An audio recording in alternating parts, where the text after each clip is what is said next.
Alhamdulillah tuan-tuan. Tengok sikit kesimpulan. Berdasarkan pada hadis-hadis di atas, dapatlah disimpulkan bahawa tidak haram jika wujudnya anak-anak yang bermain-main di depan orang yang sedang bersolat. Tak haram. Pada kecil nak haram ke mana? Kalau lintas sengaja haram tu, orang tua, orang balik. Tak fikir orang tengah sembahyang. Lintas buat apa, ganggu buat apa. Kemudian disunat pula orang yang bersolat tahan. Kan? Ia hanya memutuskan khusyuk sahaja, bukannya membatalkan solat. Hanya Allah sahaja yang menggunakan hidayah pada kita semua. Baik. Ada soalan? Ada yang bincang? Silakan. Sama ada tajuk ni atau tajuk lain? Ada apa-apa perkembangan? Boleh kita bincang? InsyaAllah. Tentang saf solat Ustaz. Antara orang dewasa dengan kanak-kanak, macam mana Ustaz? Diasingkan. Ikut mazhab kita, diasingkan saf dewasa dan kanak-kanak. Kalau ni pun disebut mula-mula pertama sekali rijal, mana lelaki yang Islam yang balik yang merakat. Kemudiannya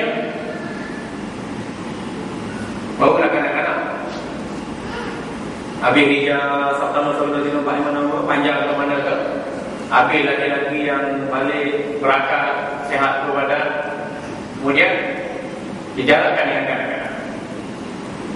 Kemudian barulah menikah. Orang perempuan Ustaz yang afdal di belakang kan perempuan? Belakang? Tak ada belakang lah. Ya. Bukan di kanan, bukan di kiri, di belakang. Maksudnya yang perempuan tu, yang afdalnya yang paling belakang ataupun bukan belakang lelaki, bukan paling belakang, belakang lelaki. Di mana digunakan saf wanita, di situ yang afdal. Saf yang pertama. Ada pendapat kata yang paling belakang lebih bukan. Okay. Paling belakang maknanya keseluruhan saf. Dia belakang sekali. Mana lepas lelaki, lepas kanak-kanak, itu dia. Bukan kata saf wanita yang pertama, wanita yang kedua, wanita yang ketiga, belakang sekali. Kalau saf wanita yang paling pertama, belakang sekali. Ada orang ada saf wanita yang pertama yang kedua, ada belakang. Tergampak gini semua. Tak praktikal. Satu lagi masalah saf kanak-kanak ni, dia ada dua masalah. Satu masalah kanak-kanak yang dah berkata ketika kecil, tapi tak matang. Dia tak tahu apa semayang, apa dosa, apa pahala, apa semua. Kalau kita suruh dia semayang duduk ni. Kemudian kita tengok kawan dia gerak. Gerak sana, gerak lagi sini.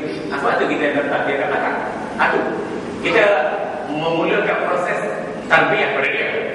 Yang kedua, kanak-kanak yang tak berkata lagi, budak-budak kecil tak berkata lagi. Dah, dia ada bulu. Orang Kelantan kata budak ni bulu black. Bulu lah. Kau apa? Okey. Bulu lah. Tak bulu. Jadi yang bulu tu najis. Bulu tu najis. Jadi kalau kanak-kanak yang berbulu tu najis, sebab tu kita tak biasa belakang. Kalau tak sarapan, dia kena tak badan kita, tak pakaian kita, menantu najis baca solat. Sebab tu kita tak belakang. Budak-budak yang berbulu tak belakang, sekali dengan budak tak berbulu pun tak belakang. Sebab budak tak berbulu dia tak bermain, tak wajib lagi semayang. Tapi kita ajar mereka awal. Satu lagi budak berbulu, dia semayang dengan budak tak berbulu pun tak apa. Kenapa? Berbulu budak tu dia tidak membatalkan budak yang tidak berbulu. Nampak tak? Nanti kita asing tu. Jangan fikirkan luncang tak mengajar. Bukan begitu. Nak praktik ni. Batu kita ikut budaya orang Arab yang baik. Masalah itu dia rasa tanda. Jadi macam kita kata Ibn Abbas, dia tadi dia baru nak balik, tapi dah kata tanda. Dan sebenarnya masa sah dewasa sebab kata tanda. Dan Ibn Abbas dah sini kan. Sehingga kan Ibn Abbas Nabi nama Allahumma faqihu fid din wa 'allimhul kitab. Ya Allah, ajarkanlah Ibn Abbas ni urusan agama dari mendalam. Tak pandailah dia urusan pentafsiran Al-Quran. Jadi Ibn Abbas didoakan Nabi doa istimewa jika digelar sebagai terjemah Al-Quran, pentafsir Al-Quran, ataupun hibrul akhir ummah, tinta ilmu bagi umat Islam. Jadi patutlah Ibn Abbas walaupun umur 7-8 tahun semayang di saf dewasa bukan semayang Nabi sallallahu alaihi wasallam. Kita ni orang Melayu banyak kecil-kecil kita ni bulu lagi. Satu yang kedua ni Dia main lompat, nangis, gurau, tengok kat dia. Tengok. Nanti dia betul lah. Nanti anak saya dua. Betul. Okey, baik. Mana lagi tadi?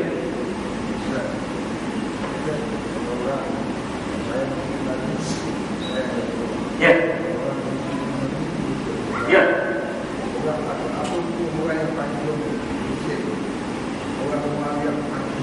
Yang bunuh Sayyidina Hussein di Karbala tu, hukumnya kafir. Ada bunuh. Ya, tadi kata. Sebab Nabi kata, man qatalahu muta'ammidan fajaza'uhu jahannam khalidina fiha. Barang siapa yang bunuh orang Islam seorang dengan sengaja, maka balasannya neraka Jahannam. Kekal dalam neraka. Itu bunuh orang Islam. Orang Islam mana ada Islam? Apa tak lagi bunuh orang Islam? Cucu Nabi, kekasih Nabi sallallahu alaihi wasallam. Tadi ke dia orang kanan ke, dia orang politik ke, kebetulan raja ke tak gitu. Orang Muawiyah ke, orang mana pun tak gitu. Kita kata itu tindakan melampau. Zalim lah, bohong lah. Kata.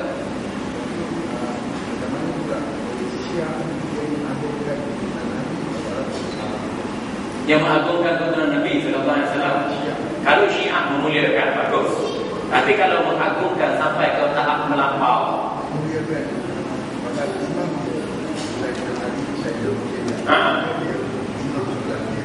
Bagus. Syiah kalau dia cintakan lebih baik, itu tindakannya bagus. Tapi masalahnya melampau.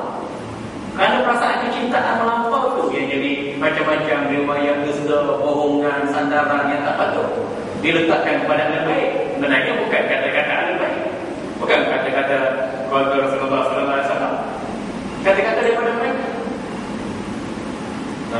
Jadi kita katakan cinta yang baik wajib.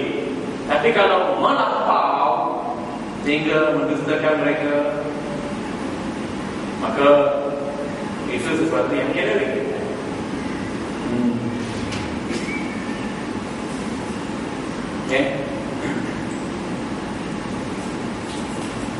Baik, tuan-tuan, ini buku terbaru saya. Masih buku terbaru ini. Ini buku yang ke-12. Siapa sebenarnya Wahabi? Cetak 2 minggu sebelum nak raya. Ini sebahagian tesis PhD saya.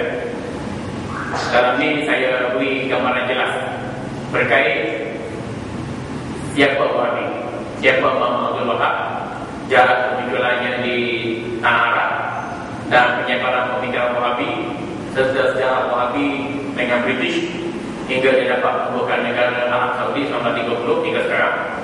Juga penyebaran pemahaman Wahabi di tanah Melayu tahun 1900 lagi dengan pan-Islamisme kaum muda dan sebagainya hingga ke zaman sekarang. Jadi ini merupakan buku yang lengkap berkait dengan latar belakang Wahabi. Saya sebut juga bagaimana pertentangan hujah Wahabi dengan Ahlussunnah wal Jamaah. Ini ada 70 pertentangan hujah yang saya sebut daripada Ahlussunnah, muka surat sekian, juzuk sekian, masalah sekian. Kitab daripada Wahabi, muka surat sekian, juzuk sekian, masalah sekian. Juga saya sebut kaedah penyebaran Wahabi di Mesir contemporary.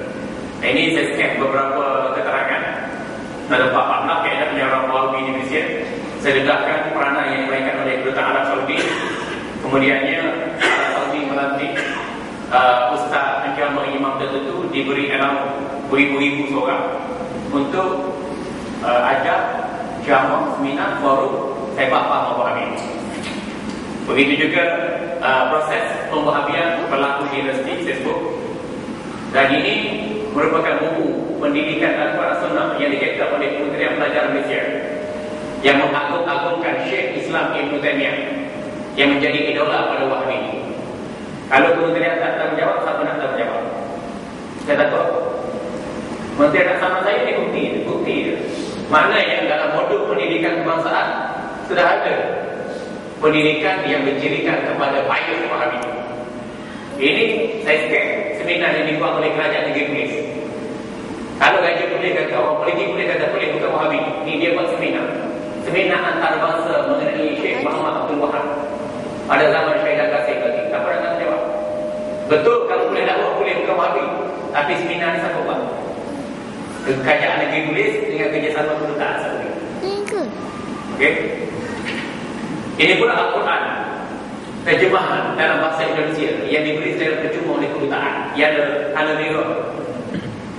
Tuan-tuan, rujuk Al-Quran. Kalau cetakan 2008 ke bawah tidak ada tafsiran yang plek-plek. Mari 2009, 2010, 2011 ni tengok pada ayat kursi, ayat 255 surah Baqarah. Ketika menafsirkan wasi'at kursi bersama wajah Allah, dia sebut di sini nota kaki, kursi dalam ayat ini diertikan oleh ulama tafsir dengan makna ilmu Allah. Untuk itu pandangan Ibn Abbas. Dan ada sebahagian yang menafsirkan dengan kekuasaan Allah. Untuk itu pandangan sahabat. Dia kata pendapat yang paling sahih terhadap maksud kursi di sini ialah tempat letak lapak kaki Allah. Kamu tengok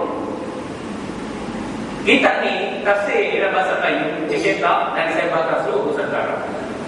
Mereka menegaskan kursi itu tempat Allah letak lapak kaki. Allah ada lapak kaki, telapak kaki. Ini yang tidak apa ni, tidak Yahudi. Kedutaan bagi free. Ada di masjid-masjid di Surabaya. Bagi free dia. Mana? Jahit tutup mata saya. Yakin tutup mata saya. Baru kedutaan Saudi. Tak cakap apa. Tapi kita tetap buat pembohongan. Kalau kata kedutaan tak hebat, bohong. Ini buku Profesor Dr. Pesyarat UKM, Dr. Azwira Abdul Aziz yang sama saya juga. Okey, buat habis. Kalau masih lagi bicara di Mahkamah Tinggi Syama. Okey. Dalam ini dia kata saya Syiah. Dia kata sebab bila ni Syiah belajar Safsafah, baca ada takwil-takwil dalam Wahabi, tak ada takwil. Apa lagi dia kata? Macam-macam benda yang disebutkan di sini. Okey. Ni pula buku Hafiz Firdaus, Air Kapal Terbang Emas. Bila saya tulis Salafiyah Wahhabiyah untuk Raya, dia mengkritik buku saya. Sama juga slogannya, kata saya Syiah. Dia kata saya ikut pandangan Jahmiyah, menafikan sifat-sifat Allah. Bagi dia, Allah ada mata, ada tangan, ada kaki, ada letih, ada kepala, Allah ada darah, Allah bergerak bertiga mata, Allah turun, Allah berpindah, Allah ada hak, ada sempadan. Itu semua tu akidah tersih. Dia Yahudi. Dia bukan yang menulis, bukan menganalisa. Dia ambil buku-buku Indonesia, terjemah-terjemah, tulis nama dia. Telefon dia banyak kali. Kalau tak puas hati nak bincang secara ilmiah, mari kita bincang, kita tempat, kita diskusi. Tanya apa ni? Okay? Ini buku Rasulullah Nabi. Bid'ah menurut Al-Sunnah Al-Jamaah. Semua habis bid'ah. Semua orang Islam besar. Atau dia kata yang benar mazhab Syafi'i bukan Wahabi. Dia kata Imam Syafi'i sendiri ada riwayat. Allah ada mata, ada tangan, ada kaki, ada lidah, ada uti, ada tulang rusuk, ada jari, ada telapak tangan. Allah bergerak. Tengok. Ni, Rasulullah itu. Ini buku Dr. Asri Sesken. Bid'ah, hasanah istilah yang disalahfahami. Dia katakan bid'ah ni semua tak ada, semua bid'ah sesat mereka. Maknanya seperti menyambut pada Rasul, bertahlil, bertalqin, zikir, amal, masalah, menyambut di Syaban, semua tu bid'ah sesat. Dan orang yang menyambut pada Nabi sama dengan orang Kristian sambut hari lagi Nabi Isa AS. Apa maksud tu? Mengkafirkan umat Islam. Mentang-mentang dia profesor, bukan mesti boleh cakap itu. Dalam bulan Ramadan tahun ni, kes saya disebutkan. Dia sama saya 10 juta, saya sama malam balik dia 100 juta. Sebut kes kat Mahkamah Tinggi insya-Allah. Saya pergi. Lawyer dia, lawyer saya, lawyer utusan, Metro Berita Harian semua pergi. Belum daripada prosedur ketiga, 2,5 hakim tu lagi. Hakim daripada Sabah Perempuan. Dia kata macam mana ni Ustaz dan Ustaz Pedro? Saya kata saya tak Pedro. Tapi dia tidak bertanggung jawab. Saya tulis buku dan dia senang. Dan buku saya dalam Sabah Berita Harian 30 Julai tahun 2000. Dia kata saya sesat. Dia kata saya Syiah. Saya tak betul, saya punya lebih. Okey, saya sambal lagi. Lepas tu bila saya jawab dia tetap mendakwa dengan dakwaan yang sama. Maka dia jamah di Surah Muhajirin kawasan UK. Ada di rumah ada seorang pengikut dia. Dia kata saya ni mengancam keselamatan negara. Rekod jamah dia ada dengan saya. Macam mana tu hakim? Saya nak memberhentikan dia daripada tuduhan itu. Saya berjawab. Ada cakap lain kecuali nanti nak undang-undang. Lalu dia cakap hakim pada Dr. Sri cakap. Dia kata saya pun tak ingat lah tuan hakim saya cakap macam mana. Tak ingat lah. So saya minta maaf. Hakim tanya saya, Ustaz Daniel, dia dah minta maaf ni, macam mana nak turutkan atau tidak? Kita, tak ada apa, dia minta maaf, okey, tapi jangan buat lagi. Dia kata, minta maaf pun kita selesai kan hasil perundangan. Panggil lawyer dia saya, selesai minta maaf ke hari ini. Selesai. Pak Azmi ada yang selesai. Bukan masalah yang sebelum undang-undang mereka. Sampai kita terseret ke sana. Ini masalah membid'ah dan menyamakan orang yang sambut pada Rasul sama dengan orang Kristian menyambut hari kelahiran Nabi Isa mereka. Ini jurnal penyelidikan JAKIM. Kalau JAKIM sendiri ada pegawai yang Wahabi. Dia sebut ni tengok. Pegawai penyelidikan JAKIM. Isu Wahabiyah menangani secara realitik. Dia kata Wahabi tak ada masalah, tak salah. Betul kalau Wahabi yang disuruh al-Jemaah juga. Cuma masalah kecil-kecil. Tahlil, talqin, bilik, ramai-ramai itu. Ya. Habis yang Wahabi mengkafirkan orang, membinakan orang, menyesatkan orang, itu tak ada masalah. Belum daripada artikel jurnal penyelidikan JAKIM ni, Majlis Fatwa Masa ada sidang 12 kali bukan Wahabi. Ambil keputusan melarang fahaman ini dan disebarkan di Malaysia. Kalau Majlis Fatwa ambil keputusan melarang faham Wahabi disebarkan di Malaysia, maknanya ada masalah pada faham Wahabi. Hatta kalau kita tak tengok keputusan Majlis Fatwa Masa pun, tengok Imam Ibn Abidin, ulama besar dalam mazhab Hanafi kata, faham Wahabi itu faham Khawarij. Kita tak ada saya. Ulama besar dalam mazhab Maliki kata, Imam Sawi Al-Maliki, dia sebut golongan Wahabi ini benci majlis zikir adalah golongan yang ikut golongan Syafi'i. Ulama besar dalam mazhab Syafi'i, Syekh Ahmad Zaini Dahlan, bekas mufti mazhab Syafi'i di Mekah, sebut faham Wahabi ini segala orang bunuh orang, tangkap ulama, sulit ulama, segala Taif, segala Mekah, segala Madinah, mayat bergelimpangan, darah bercucuran, gana-gana. Dalam mazhab Hambali, Imam bin Muhammad Al-Hambali bukan mufti mazhab Hambali, bukan sebut Wahabi ini bukan mazhab Hambali.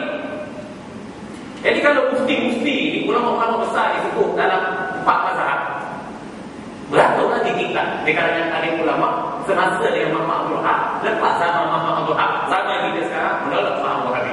Tapi pegawai JAKIM ni dia cuba nak keterakan Wahabi pun semayang puasa macam kita juga, Ahlussunnah wal Jamaah juga. Cuma beza dia benar-benar fiqh. Itu tak ada fakta.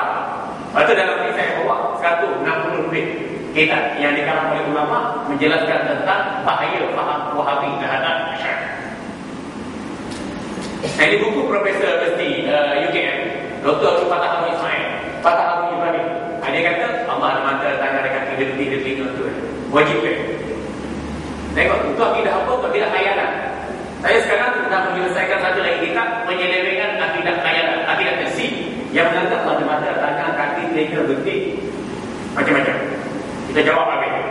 Dalam buku ini juga dia memperlekatkan Imam Ghazali. Dia kata orang Melayu dia sebut Imam Ghazali semuanya tunduk.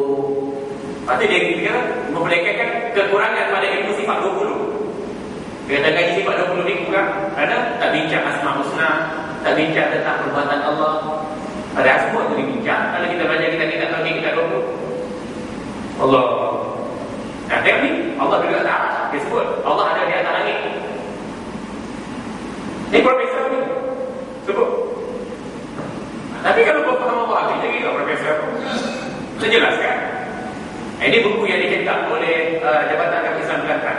Perlu pada faham Wahabi. Dia bawa pandangan-pandangan Ustaz Ismail Lutfi Al-Faqani. Oh, pemikiran yang sama ni Pak. Kita buat pendedahan. Ini seminar yang dibuat oleh Kerajaan Negeri Perlis dengan kerjasama Kedutaan Saudi. Hak saya ulas berkait dengan kerajaan Imam Sulaiman. Saya ulas seminar itu bukan peribadi Imam Sulaiman, tapi Bapak Wahabi dia pergi hantar memorandum suruh JAKIM pecat saya, dia negara daripada saya kerana saya menghina Imam Sulaiman.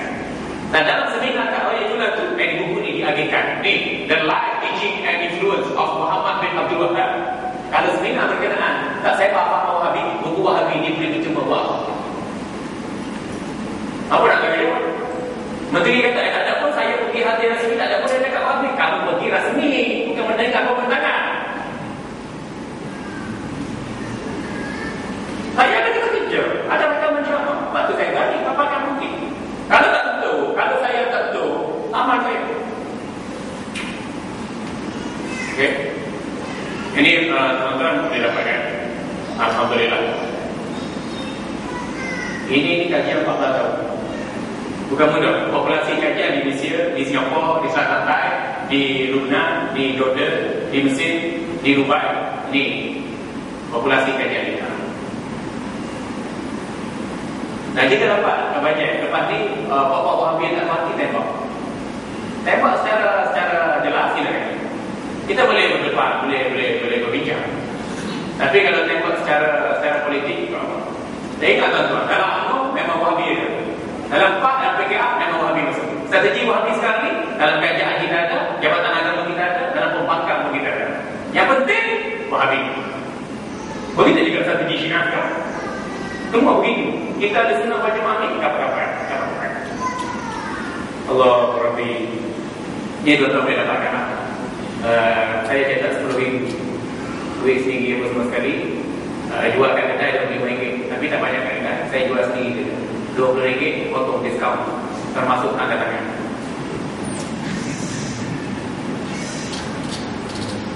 Dan sekarang buku kita terjemah dalam bahasa Inggeris. Kita nak ekspor ke Amerika dan Eropah, insyaAllah. Ini ada masa lebih nanti. Allah Akbar. Kalau kita tak buat begini, kurang. Alim ulama kita kurang. Nak beri pencerahan pada masyarakat berkait dengan penyelewengan terancam. Allah Rabbi. Ada sahabat kira semua? Ada nama Allah? Ada nama baju kuning? Terima kasih. Baik, terima kasih tuan-tuan. Semoga Allah beri kita manfaat, memperteguhkan fahaman kita bersama jemaah Asy'ariyah dan Maturidiyah, dan kita memperjuangkan mazhab kita tercinta, mazhab Syafi'i tanpa fanatik kepadanya, dengan mengambil kita pandangan ulama mutabar yang lain dalam betul. Dan kita juga menelusuri disiplin tasawuf berdasarkan tasawuf yang benar, insya-Allah subhanahu wa ta'ala. Terima kasih kepada semua. Allah bagi berkat, Allah bagi selamat dunia dan akhirat, dan mata hati kita sentiasa disinari dengan cahaya makrifat. Akhirnya aku boleh hadza wa sallallahu alaihi wa sallam. Wabillahi taufiq wal hidayah. Wassalamualaikum warahmatullahi wabarakatuh. Bismillahirrahmanirrahim. Alhamdulillahirabbil alamin. Wassalatu wassalamu ala asyrafil anbiya'i wal mursalin wa ala alihi wa sahbihi ajma'in. Allahumma ja'al jam'ana hadza jam'an marhuman. Ya Allah, jadikan jemaah kami jemaah yang dirahmati. Wa tafarraqana min ba'dihi tafarruqan ma'suman. Jadikan perpisahan di kalangan kami perpisahan yang terlihat. Wala taj'al fina wala ilana wala alaina syaqiyyan wala matrudan wala mahrum. Ya Allah, yang jadikan kesukaran, kecelakaan, keinginan di depan kami, di belakang kami, di kiri kami, di kanan kami, di bawah kami, di atas kami, di keliling kami, ya Allah. Allahumma asina akibatana fil umuri kulliha. Berilah kejayaan dalam setiap perjuangan yang kami ceburi. Wa ajirna min al-khizyid dunya min adzabil akhirah. Selamatlah kami dari kehinaan hidup di dunia ini, dan selamatlah kami dari kehinaan hidup di akhirat nanti. Wa sallallahu ala sayyidina wa nabiyyina wa habibina Muhammadin wa ala alihi wa sahbihi wasallam. Alhamdulillahirabbil alamin.